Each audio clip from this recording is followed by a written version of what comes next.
வணக்கம் நண்பர்களே. இன்று விஷ்ணுவின் கடைசி அவதாரமான கிருஷ்ணரின் வாழ்க்கை வரலாறை தான் பார்க்க போகிறோம். வாங்க வீடியோக்குள்ள போகலாமே. பிரேத யுகத்தில் தன்னுடைய 8வது அவதாரமான ராம அவதாரத்தை முடித்துவிட்டு வைகுண்டம் சென்றவுடன் பூலோகத்தில் தன்னை தானே கடவுள் என்று கூறி நிறைய அரக்கர்கள் தோன்றத் தொடங்கினார்கள். இதனால் பூமாதேவி மிகவும் தொந்தரவு அடைந்தார்கள் மற்றும் விஷ்ணுவிடம் போய் முறையிட்டார்கள். அப்போது விஷ்ணு கூறினார், தீமையை அழித்து தர்மத்தை நிலைநாட்ட நான் எது வம்சத்தில் வாசுதேவ மகனாக பிறப்பேன். பல லீலைகளை நடத்த வாசுதேவ கிருஷ்ணராக பூமியில் அவதரிப்பேன் என்று பூமாதேவியிடம் விஷ்ணுவே வாக்களிக்கிறார். அதே போல் போஜ வம்சத்தை சேர்ந்த உக்ரசீனனின் மகனான கமிஷனின் தங்கைக்கும் எது வம்ச மன்னனின் மகனான வாசுதேவருக்கும் திருமணம். கம்சன் தன் தங்கை தேவகியின் திருமணத்திற்கு மிகவும் ஆடம்பரமாக பல ஏற்பாடுகளை நடத்தினார். திருமணம் முடிந்து மணமக்களை அழைத்து வரும்போது கம்சனை நோக்கி அசரதி வாக்கு ஒலித்தது. நீயோ உன் தங்கைக்கும் அவன் கணவனுக்கும் தேரோட்டி செல்கிறார். ஆனால் அவர்கள் இருவருக்கும் பிறக்கப் போகும் 8வது குழந்தையாக தான் உனக்கு மரணம் ஏற்பட போகிறது. உடனே கம்சன் தன் தங்கை என்றும் பாராமல் வாளினை தூக்கி தேவிக்குயை கொல்ல முயன்றார்.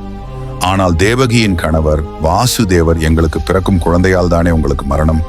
எங்களுக்கு குழந்தை பிறந்த உடனே அதை உங்களிடம் கொடுத்து விடுகிறோம். அதை நீங்கள் என்ன செய்கிறீர்களோ செய்து கொள்ளுங்கள் என்றார். கம்சனும் அதை கேட்டு அவர்கள் இருவரையும் உயிருடன் விட்டார். பிறகு வாசுதேவர் கூறியது போல அவர்களுடைய முதல் குழந்தையை கம்சனிடம் சென்று கொடுத்தார். ஆனால் கமிஷன், உனக்கு பிறக்கும் 8வது குழந்தையாக தான் எனக்கு மரணம். இந்த குழந்தை எனக்கு வேண்டாம் என்று வாசுதேவரிடம் திருப்பி கொடுத்து விட்டார். அப்போது கிருஷ்ணரின் வருகைக்கு காத்திருக்க முடியாத நாரதர் கம்சனின் மனதினை மாற்றி, வாசுதேவர் உன்னை ஏமாற்றலாம், அதாவது 7வது குழந்தையை காட்டி இதுதான் 8வது குழந்தை என்று உன்னை அழிக்கும் முயற்சியில் ஈடுபடலாம். அவர்கள் இருவரையும் சிறையில் அடைத்து பிறக்கும் அனைத்து குழந்தைகளையும் கொன்றுவிடு என்று கூறினார். நாரதர் பேச்சை கேட்டு பயந்து போன கமிஷன் முதலில் தன் தந்தையான உக்கிரசேனரை சிறையில் அடைகிறார். பிறகு அந்த ராஜ்யத்தை கைப்பற்றி வாசுதேவர் மற்றும் தேவகி இருவரையும் சிறையில் அடைகிறார் மற்றும் தேவகிக்கு பிறந்த 6 குழந்தைகளையும் கொள்கிறார். தேவகி 7வது முறையாக கருவுற்றார். அதில் விஷ்ணுவின் படுக்கையான ஆதிசேஷனை அவர்களுக்கு மகனாக பிறந்தார். இந்த குழந்தையினை கம்சன் கொன்றுவிடக்கூடாது என்பதற்காக விஷ்ணு தன்னுடைய ஞான சக்தியினால் பிருந்தாவனத்தில் பிறந்த மூத்த குழந்தையினை மாற்றி வைக்கிறார். 8வது ஆண் குழந்தையாய் ஆவணி மாதம் தேய்பிறை அஷ்டமி திதியில் ரோகிணி நட்சத்திரத்தில் சந்திரவம்சத்தில் விஷ்ணு பகவானே பூமாதேவிக்கு வாக்களித்தபடி வாசுதேவருக்கும் தேவகிக்கும் கிருஷ்ணராக பிறக்கிறார். 4 கைகளில் கதை சக்கரம் சங்கு தாமரை ஏந்தி விஷ்ணுவே தேவகிக்கும் வாசுதேவருக்கும் காட்சியளிக்கிறார்.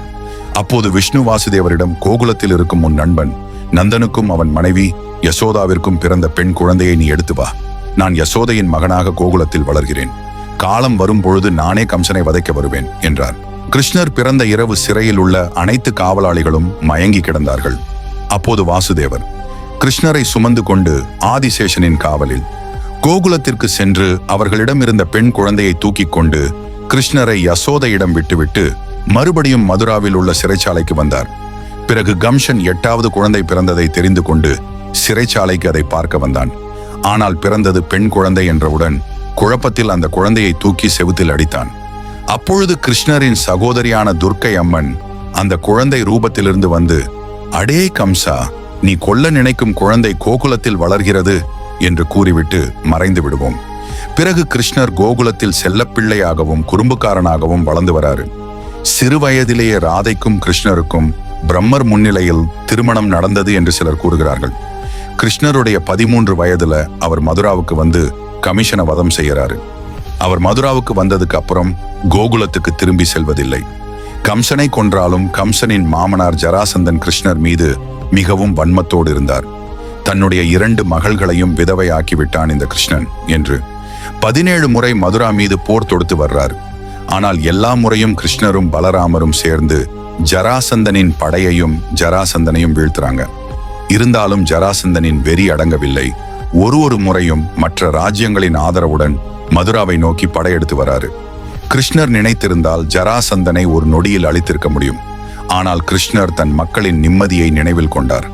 ஆகையால் அசுரர்கள் யாராலும் வர முடியாத அளவிற்கு ஒரு நகரத்தை உருவாக்க வேண்டும் என்று நினைத்தார்.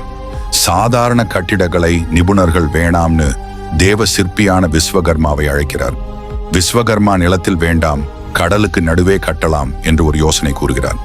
கிருஷ்ணரும் இப்போதைக்கு இருக்கும் குஜராத்திற்கு அருகில் உள்ள கடலுக்கு நடுவே ஒரு தீவினை ஆக்கிரமித்து விஸ்வகர்மாவை வைத்து மிகவும் பிரம்மாண்டமான நகரத்தை எழுப்புகிறார்கள். அதேபோல் 96 சதுர மைல்கள் உள்ள போர்களை எழுப்புகிறார்கள். சுமார் 9 லட்சம் அறையில் உள்ள கோட்டையை விஸ்வகர்மா எங்கவும் கட்டவில்லை என்று கூறுகிறார்கள். இதோட பார்ட் 2 வீடியோ நாளை பார்க்கலாம் நண்பா.